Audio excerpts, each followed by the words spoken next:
So I decided to answer questions 1, 2, and 5.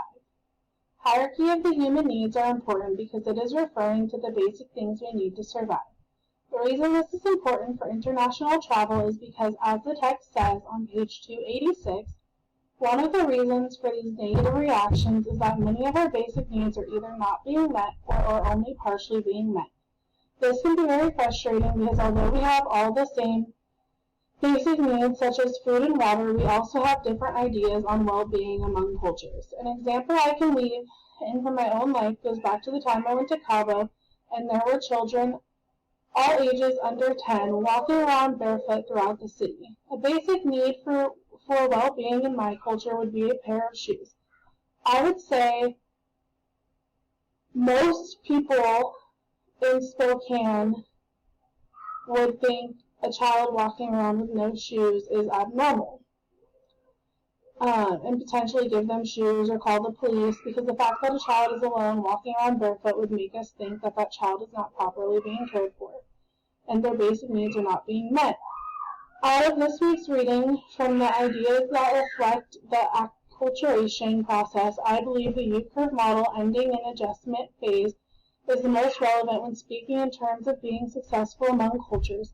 I believe this because in the beginning of the model, you are excited about the other culture and learn and become a part of it. Then you transition into difficulty understanding and try and figure out that culture and how to fit in. Then lastly, you hurdled over that into understanding and acceptance for every aspect of the culture and a place where your needs are being met. This is relevant because it shows the process of transitioning from one culture to another and how difficult it can be.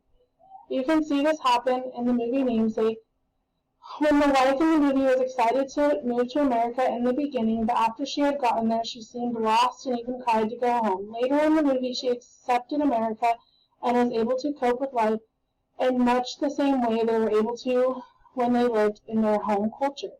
The text says this will happen in the adjustment phase on page 292.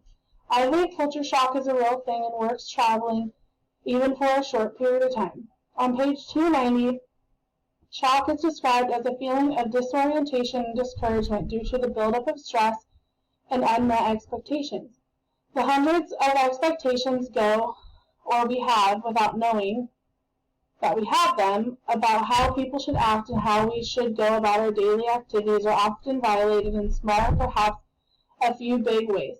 This reflects on chapter 2 when we learn about worldviews, norms, and values, when all these things vary from our own expectations of others, and we find ourselves confused, frustrated, and often scared. On page 48, values is described as being grounded in specific beliefs about the way the world works and should be. If we believe the world should be a certain way and expect it to be that way, this can lead to culture shock.